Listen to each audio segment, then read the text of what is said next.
రామలక్ష్మి సీతాకాంత్‌ని చూసి నందినికి ఒక్కసారిగా గుండెని 4, 5 ముక్కలు చేసి పడేశారు అన్నట్టుగా అనిపిచ్చేస్తుందనమాట. చాలా బాధపడిపోతుంది. అయితే అంతే బాధతో, కోపంతో అక్కడి నుంచి వస్తుందనమాట. రామలక్ష్మి చాలా హ్యాపీగా ఉంటుంది. ఎందుకంటే తన భర్తతో తనే ఏకాంతంగా ఉంటే ఎవరికైనా హ్యాపీయే కదా! కానీ నందినికే ఎందుకో అంత బాధ. పరాయి వాళ్ళ భర్తను కావాలనుకోవడం ఎంత తప్పు. ఆ విషయం హారికకి అర్థమైంది కానీ, ఈ నందినికి మాత్రం అర్థం కాలేదు. ఎందుకు నందిని అంతలాగా ఫ్రస్ట్రేషన్‌లో ఉన్నావు? ఏమైంది అంటే మొత్తం చెప్తుందనమాట. నేను ఫైల్ తీసుకొని లోపలికి వెళ్ళేసరికి వాళ్ళిద్దరూ ఏకాంతంగా ఉన్నారు. ఆ సీన్ చూసి నా వల్ల కాలేదు హారిక అనేది అంటూ ఉంటే తిను మనసులో అనుకుంటుంది.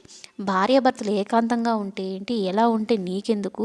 వాళ్ళేదో సంతోషంగా ఉన్నారు కదా! వాళ్ళ జీవితాల్లోకి మధ్యలోకి వెళ్ళి వాళ్ళ జీవితాలను నాశనం చేయాలి. వాళ్ళ జీవితాన్ని లాక్కోవాలనుకుంటున్నావు అన్నట్టు హారిక మనసులో అనుకుంటుంది. ఎంత ఫ్రెండ్ అయినా ఫ్రెండ్ మంచిగా ఉండడం కోసం కోరుకుంటుంది.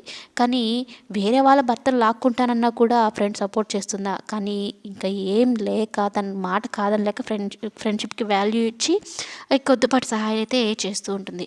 కానీ రామలక్ష్మికి చాలా ఫేవర్‌గా ఉంటుందన్నమాట ఈ హారిక.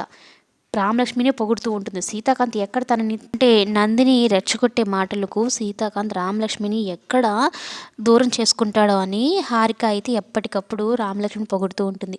రామలక్ష్మి గారు మీరు చాలా మంచిగా ఉంచుతారండి, పాజిటివ్ వైబ్స్ వచ్చేలాగా చేస్తూ ఉంటారు అన్నట్టు చెప్తూ ఉంటే ఇక సీత కూడా హ్యాపీగా ఫీల్ అవుతాడు. ఈ నందినికి నచ్చదు. నువ్వు నాకు అసిస్టెంట్‌వా? నువ్వు నాకు ఫ్రెండ్‌వా?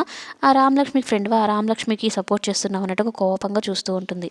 మధ్య జరుగుతున్న ఎపిసోడ్స్ కనుక చూసుకుంటూ ఉంటే ఇక హారిక ఆల్మోస్ట్ రామలక్ష్మికి నందిని గురించి అసలు నిజం చెప్పేస్తదేమో అన్నట్టుగా అనిపిస్తూ ఉంది. మరి నందిని నిజస్వరూపం గనక రామలక్ష్మి గాని తెలుసుకుంటే అప్పుడుంటుంది కథ వేరే లెవెల్. మంచి మంచి ట్విస్టులు అయితే రాబోతాయి.